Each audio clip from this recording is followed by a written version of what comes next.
अंतकरणाला मातीसारखं मृदुवत बनवा. दगड आयुष्यभर पाण्यामध्ये राहिला, दगड फुटेपर्यंत पाण्यामध्ये राहिला, पण दगडाला ज्या पद्धतीने आतून ओलावा येत नाही त्याच पद्धतीने आपण माणसं होत चाललेली आहोत. अर्जुनाला झालेला विषाद या गोष्टीचं उदाहरण आहे की अर्जुनाचं हृदय कोमल आहे. अर्जुन हा आतून विचार करणारा माणूस आहे. अर्जुनाला याच ठिकाणी भगवान कृष्णाच्या दृष्टीमध्ये महात्मा पण दिसला.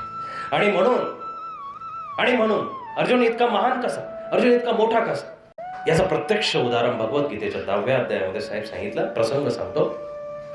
द्रौपदी आणि 5 पांडव, महाभारताचं युद्ध संपल्यानंतर रिसरपणे हस्तिनापूरचं राज्य 5 पांडवांना आलं. राज्य करत होते आणि काही 1 वर्षाने, कमीत कमी 36 वर्ष म्हणतात, आणि त्यानंतर भगवान कृष्णाचं पयान झालं. महानिर्वाण झाल्यानंतर, भगवान कृष्ण निघून गेल्यानंतर द्रौपदीला तो संदेश कळला. अर्जुन तिकडं भगवंताला सोरटी सोमनाथला भेटायला गेला. भेटून येतो, उद्विग्न अवस्थेमध्ये अर्जुन आलेला आहे. आता त्याचं त्या घरामध्ये, त्या प्रपंचामध्ये, त्या राज्यामध्ये लक्ष नाहीये आणि ती उद्विग्न अवस्था द्रौपदीची सुद्धा झालेली आहे. द्रौपदी म्हटली की 5 पांडव आपल्या समोर दिसतील, 5 पांडवांची पत्नी आपल्या समोर दिसेल, परंतु ती शरीराने जरी त्यांच्यासोबत राहत असली, परंतु कृष्ण प्रेमी ती होती आणि कृष्णाला आयुष्य समर्पित केलेली अशी ती सद्भक्त होती. म्हणून ती जरी 5 पांडवांसोबत होती, परंतु कृष्ण गेल्याचं कळताच ती उद्विग्न झाली. इतकी उद्विग्न झाली, अन्न सोडलं, पाणी सोडलं. आणि मग एक दिवस अर्जुनाजवळ बसते. अर्जुना, पतिदेव, गोष्ट अशी आहे की तुम्हाला पण माहिती आहे, मला पण माहिती आहे, तुम्ही जेव्हापासून आला तेव्हापासून तुमचं सुद्धा लक्ष खाण्यापिण्यामध्ये लागत नाही. प्रसंग खूप मार्मिक आहे, नीट लक्षात घ्या. प्रसंग खूप मार्मिक आहे, जीवनाचा प्रसंग. माया बहिणींनो, नीट लक्षात घ्या. जीवनामध्ये ही सुद्धा घडी तुमच्या येणं गरजेचं आहे. जीवन अध्यात्म जगत असताना हे जर तुमच्या जीवनामध्ये नाही झालं, तुमचं अध्यात्म सुद्धा शून्य आहे. द्रौपदीच्या जीवनातलं एक खूप असं जिवंत सत्य, खूप मोठं आचरण, खूप मोठा आचार या प्रसंगात तुम्हाला लक्षात येईल. आणि द्रौपदीनं ते शल्य अर्जुनाला विचारलं की तुम्ही सुद्धा आल्यापासून उद्विग्न आहात आणि तुम्हाला माहिती आहे की माझं खरं आतून जीव सात्विक प्रेम होतं, निष्काम प्रेम होतं, ते कृष्णावरती होतं. आणि कृष्ण माझा जीवाचा वाली, जीवाचा सखा, माझा जीवन रथ चालवणारा, मनाचा सगळ्यात मोठा सहवास, मनाला शांतता देणारा रस माझ्या जीवनातून निघून गेला. आता मला इथं ह्या हस्तिनापुरामध्ये रुची येत नाहीये रे अर्जुना. आता मला याच्यामध्ये गोडी राहिली नाही. द्रौपदी काय करायला पाहिजे? द्रौपदी काय केलं पाहिजे? द्रौपदी मध्ये आपण आता त्यांनी सांगितल्या पद्धतीनं आपण निघून जाऊ जंगलामध्ये. आपण वनवासामधून आता आलेलोच आहोत, परंतु आता आपण कृष्णाला शोधण्यासाठी पुन्हा वनामध्ये जाऊ, पुन्हा जंगलामध्ये जाऊ. आणि असे 5 पांडव सगळे, युधिष्ठिर, धर्मराज आणि नकुल, सहदेव, भीम, हे सगळी लोक, अर्जुन आणि द्रौपदी, ही सगळी तयारी करतात. हिमालयामध्ये जातात. प्रसंग मोठा आहे. त्याचा प्रवास हिमालयापर्यंत सुरू होतो. हिमालयाच्या पायथ्यापासून सुरू झालेला प्रवास अर्ध्यावरती येतो आणि त्या अर्ध्यावरती आल्यानंतर महाभारत सांगतं की द्रौपदी खाली चक्कर येऊन पडते. आई, प्रसंग असा आहे, द्रौपदी खाली चक्कर येऊन पडली दादा. युधिष्ठिराने बघितलं, धर्माने बघितलं की द्रौपदी खाली पडली आहे. पण युधिष्ठिर धर्मनिष्ठ असल्या कारणानं, धर्मराज असल्या कारणानं युधिष्ठिराने अर्जुनाला संदेश दिला, आज्ञा दिली.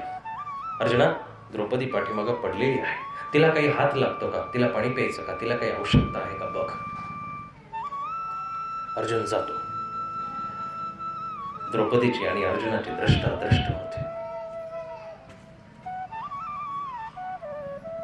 द्रौपदीच्या डोळ्यामध्ये त्या ठिकाणी अश्रू येतात.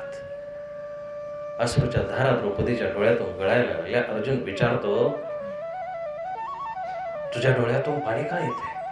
तुला वाईट वाटतंय का? तुला हस्तिनापूर सोडल्याचं शल्य बोचतंय का? तुला हस्तिनापुरातून आल्यामुळे सुख सामग्री उपलब्ध नसल्या कारणानं तुला त्रास होतोय का? तुझ्या पायांमध्ये काही टोचतंय का? तुझ्या शरीराला आता सहन होत नाही का? अर्जुनाने प्रश्न केले.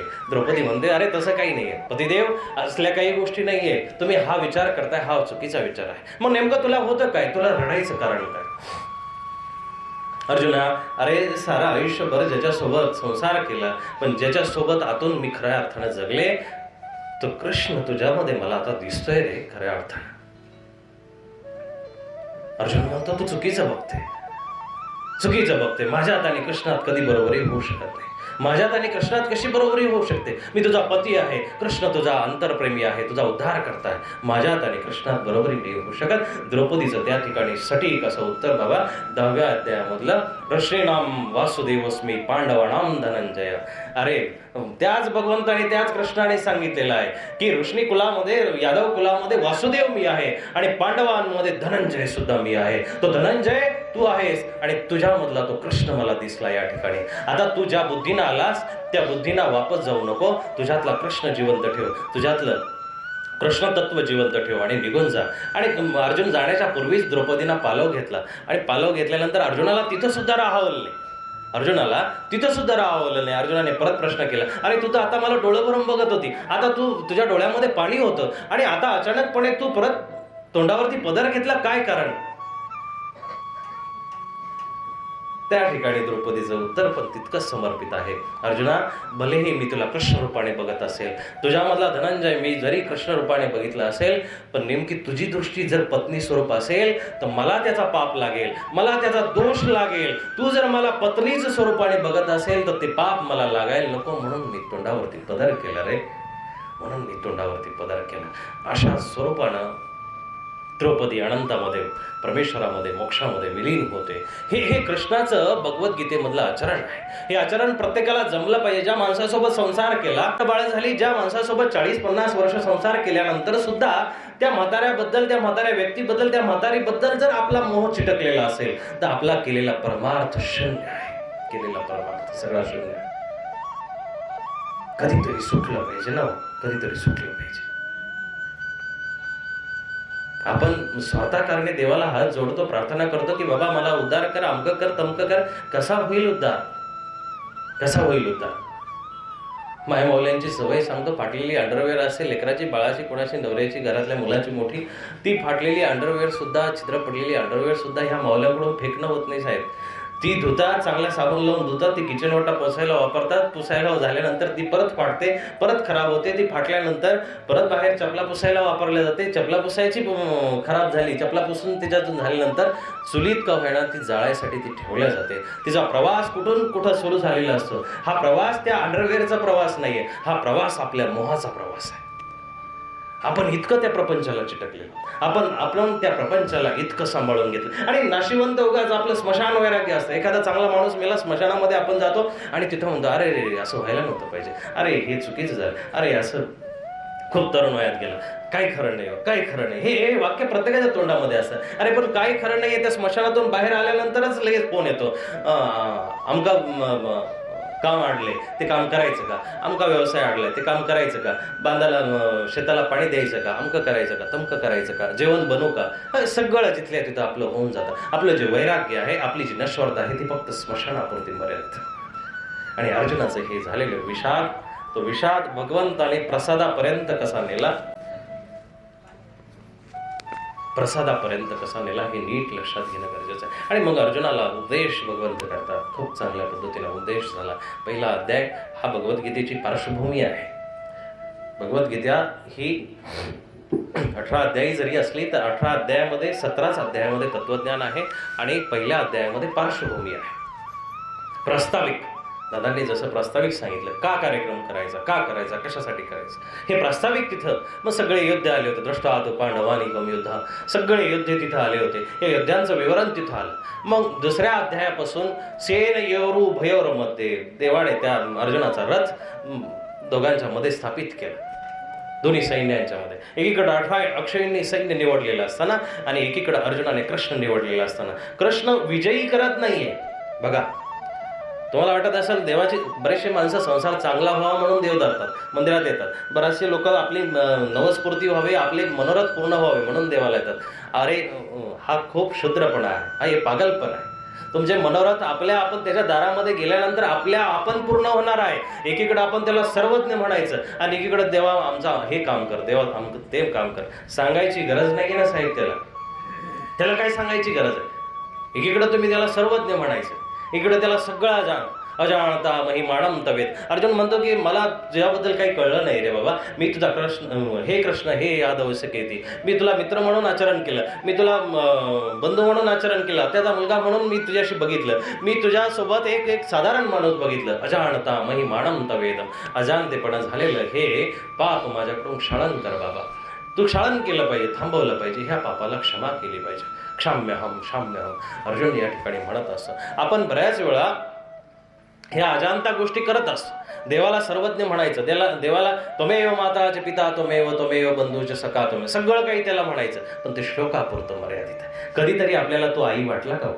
कधीतरी तो आपल्याला बाप वाटला का? कधीतरी तो आपल्याला भाऊ वाटला का? कधीतरी तो आपल्याला मित्र वाटला का? कधीतरी तो आपल्याला गुरु वाटला का? नाही वाटत, नाही वाटत. कृष्ण तुम्ही फक्त मंदिरापुरता समाहित केलेला आहे. कृष्णाला, देवाला तुम्ही जागा फक्त घराच्या एका कोणाट्यामध्ये दिलेली जागा आहे. त्याला कोणत्या मधली जागा नाही हवी, नीट लक्षात घ्या. त्याला कुठली जागा हवी ताई? कुठली जागा त्याला पाहिजे? त्याला हृदयातली जागा पाहिजे. सगळ्यात परम पवित्र जागा तुमच्या हृदयातली. प्रेम गलियति संकरी जामे दोन समाय, जहा हरी बसे वहा मैं ने, जहा मैं बसे वहा हरी ने.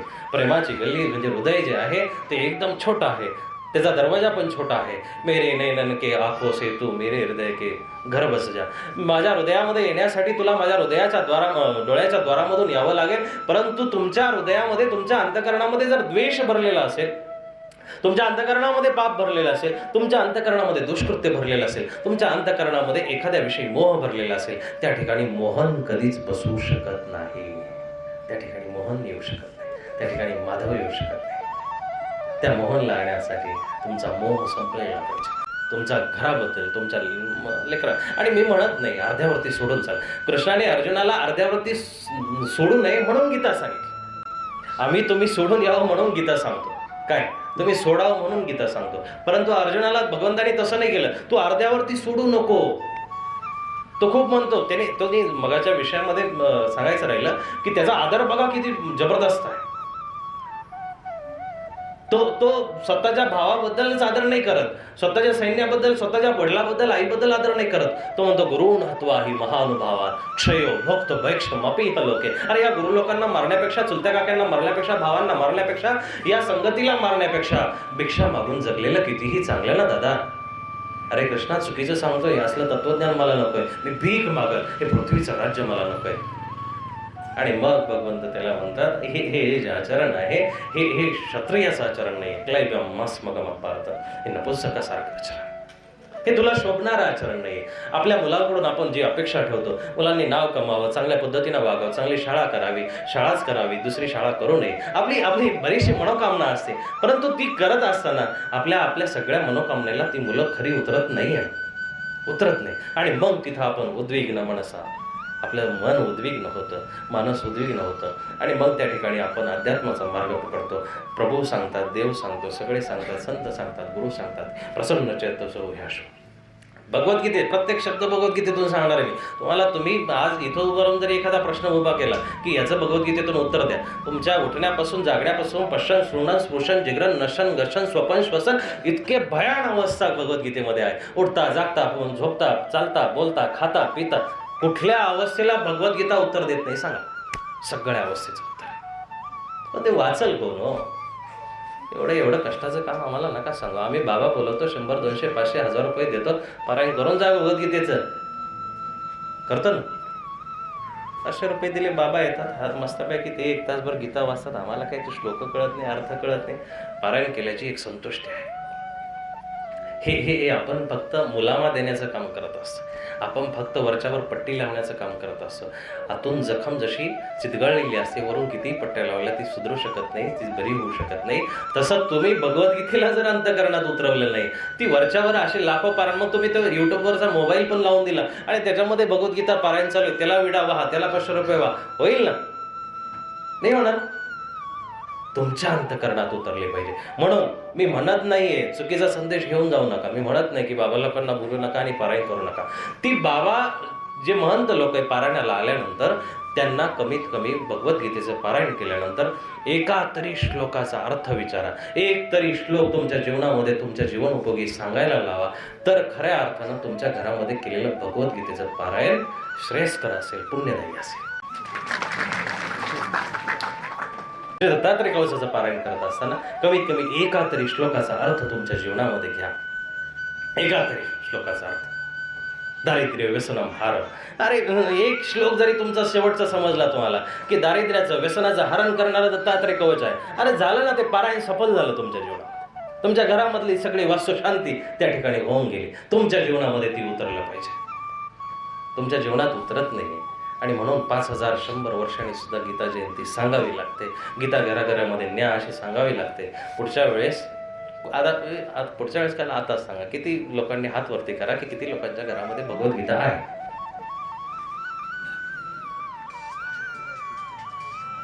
बरोबर, ठीक आहे, धन्यतेची गोष्ट आहे. पुढच्या वेळेस हे सगळे हात जर समोर आले तर खूपच आनंदाची गोष्ट आहे. अरे जगाच्या पाठीवरचा एकमेव असा ग्रंथ आहे की ज्याच्या दर्शनाने पाप हरत. दर्शनात फलम पुण्यम. त्याचं नुसतं दर्शन जरी केलं तरी पाप हरतं. इकडं देवाच्या दारावरती कितीही खेळा मारल्या तर पाप हरू शकत नाही, पण त्याच्या दर्शनाने पाप हर. म्हणून घरामध्ये नुसता ठेवला, गाडीमध्ये ठेवा, घरामध्ये ठेवा, खिशामध्ये ठेवा आणि त्याचा एक श्लोक जरी तुमच्या जीवनामध्ये आला, तुमचं जीवन बाकीच्या कुठल्याही राजकारणाच्या सल्ल्याने, कुठल्याही मंत्र्याच्या सल्ल्याने कुठला उद्धारणार नाही. एवढं गीतेच्या सल्ल्याने तुमचं जीवन उद्धार होईल. जीवन उद्धारासाठी गीता ही तुमची आत्मकल्याण रूप आहे. आणि अर्जुनाला भगवंताने उत्थान करण्यासाठी सांगितलं. प्रश्न पडतो अर्जुनाला की बाबा मी नेमकं आचरण कसं करायचं, कुणासारखं करायचं, त्याचं सुद्धा उत्तर भगवंताने दिलं. यद्यदा आचरती श्रेष्ठ सतत देव होतो अर्जुना. जी मोठी माणसं ज्या रस्त्याने चालतात त्या मोठ्या माणसांचं आचरण करा. आपण मोठ्या माणसांचं नाही, खोट्या माणसांचं आचरण करतो. आपल्याला सफेद कपडे भारी घालावं वाटतात, चांगले गाडी घ्यावं लागते, चांगली प्रतिष्ठा करावी लागते. मोठी माणसं बघा, जी बिलिनियर आहेत, मिलिनियर करोडपती आहेत, त्या माणसाकडे साधारण एखादी गाडी असेल, तो गाडीनं करोडपती वाटणार नाही, तो घराने करोडपती वाटणार नाही, परंतु तो व्यवसायाने करोडपती असेल. पण आपलं तसं नाहीये. आपल्यामध्ये बहुतांशी दादा प्रत्येक शोरूमचा जर तुम्ही डाटा काढला तर तुमच्या लक्षात येईल 70% गाड्या लोनवरती आहेत. हे लोनवरती घेणारे कोण आहेत? लोनवरती घेणारे कोण आहेत? कोण आहेत? सर्वसामान्य माणसं. अरे अशा इच्छाच बाळगू नका.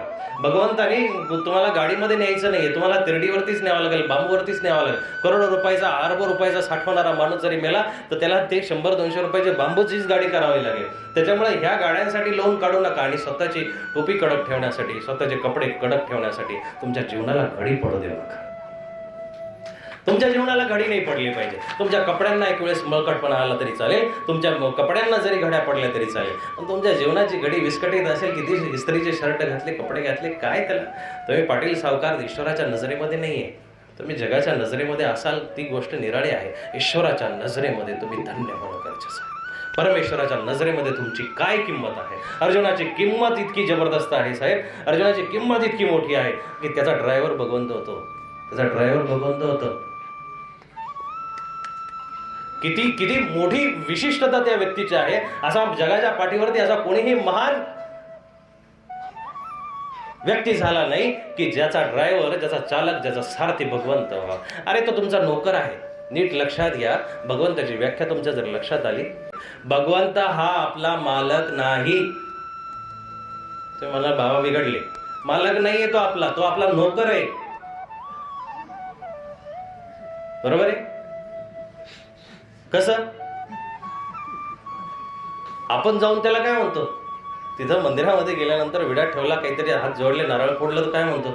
नोकरी लागली पाहिजे, नोकरीला लाव. लग्न जमत नाही, लग्न करून दे. मग नोकर आहे का मालक आहे? नोकर आहे का मालक आहे? एखादं दुःख बरं होत नसेल, माझं दुखणं बरं झालं पाहिजे तर मी 5 खेटी मारेल, 10 खेटी मारेल, लांबका नमस करेल, पंचावतार करेल, उपहार करेल. मालकासारखं बोलता का नोकरासारखं?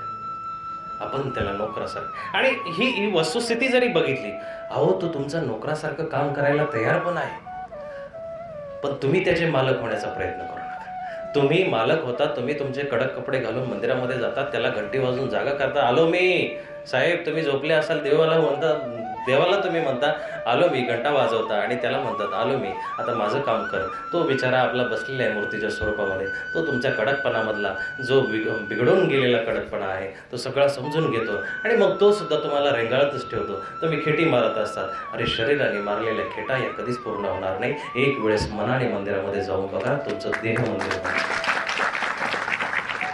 मंदिर व्हायला वेळ लागणार नाही. एवढी भगवद्गीतेच्या आतमधली ताकद आहे. एक दृष्टांत सांगतो, संपवतो. असे भरपूर आहे. आता ही इथं सुरुवातच केली. अहो, त्याचा आपल्याला पहिला अध्याय सुद्धा समजला नाही. पहिल्या अध्यायामधला मी एकच श्लोक आतापर्यंत झाले तरी आपले 45 मिनिटं त्याच्यामध्ये गेली. आपल्याला भगवद्गीतेचा शेवट करायचं म्हणल्यानंतर कमीत कमी महिनाभर इथंच चालवावं लागेल. त्यावेळेस ती भगवद्गीता एखाद्या वेळेस असं जर आता ज्येष्ठ नेते मंडळी, कार्यकर्ते मंडळी बसलेली 7 दिवस 5 दिवस अशी भगवद्गीतेच्यावरती आपण इथं कधीतरी बाबांचं काम पूर्ण झाल्यानंतर कथा आयोजित करू. त्यावेळेस भगवद्गीता तुमच्या घराघरात आणि मनामनात पोहोचण्याचं कार्य माझ्या प्रयत्नातून मला करावं असं वाटतं. मी आता उत्तर भारतामध्ये गेलो होतो. आम्ही बऱ्याचशा अन्य ठिकाणी पदयात्रा गेलेली होती सर्वज्ञ विद्यापीठाची. तर त्या पदयात्रेमध्ये बरेचसे अशा अन्य माणसं होती, सांप्रदायिक सनातनी. उत्तर प्रदेशमध्ये सहारनपूर नावाचा जिल्हा आहे, पूर्ण अन्य, तिथे उपदेशी काही नाही. अशा गावामध्ये जिल्ह्यामध्ये तिथं पदयात्रा नेली असताना पूजनीय श्री पदयात्रेचे संयोजक आणि संस्थापक माळवडगावचे बाबा यांच्या प्रयत्नातून ती पदयात्रा तिथपर्यंत पोहोचली. तर मी त्या पदयात्रेचा एक हिस्सा म्हणून गेलो होतो या वर्षी. तर बघितलं की त्या ठिकाणी सगळी अन्य माणसं असताना सुद्धा ज्यावेळेस ही माणसं त्यांनी बघितली की 700 माणसं धर्मासाठी वेडी होऊन महाराष्ट्रातून इथपर्यंत आलेली आहे, ती माणसं रस्त्यावरती दंडवत घालायला लागली. रस्त्यावरती ती आडवी पडली. रस्त्यावरती 1-1 किलोमीटर, 5-5 किलोमीटर, 10-10 किलोमीटर ती फुलं टाकत चालली. ही धर्माबद्दलची आस्था तुमच्या पण मनामध्ये जागृत झाली पाहिजे. आज आपल्या परिसरामध्ये हजारो उपदेशी असताना सुद्धा आपण बोटावरती मोजणारी माणसं या ठिकाणी उपस्थित असताना शोकांतिका वाटते. नेमका तुमचा धर्म घरापर्यंत गेला की माणसापर्यंत गेला की मनापर्यंत गेला? तो धर्म आपला तिथपर्यंत पोहोचला पाहिजे. आणि भगवद्गीता समजण्यासाठी आपल्याला त्या भगवद्गीतेचा एक श्लोक जरी जीवनामध्ये, अरे एक शब्द जरी, जसा द्रौपदीने शब्द धरला की पांडवानाम धनंजय, पांडवांना जो धनंजय आहे तो भगवान कृष्ण मी आहे असं म्हणतात. अरे तो धनंजय माझा पती जरी समोर जरी आला तरी माझी वासना त्या पतीची नसून भगवंताची आहे. एवढा बदल त्या तिच्या पत्नी रूपामध्ये झाला, द्रौपदीमध्ये झाला. अरे सर्वश्रेष्ठ अभिनय तिच्या जीवनामध्ये झाला, सर्वश्रेष्ठ प्राप्ती तिच्या जीवनामध्ये जाईल. ज्या माणसासोबत विषयोपभोग केला, ज्या माणसासोबत लेकरबाळा जन्माला घातली, ज्या माणसासोबत संसार केला, त्याच पती मध्ये भगवंत पाहणं सर्वात श्रेष्ठ भक्तीची पराकाष्ठा. अशा पद्धतीनं भगवद्गीता शिकवत असते.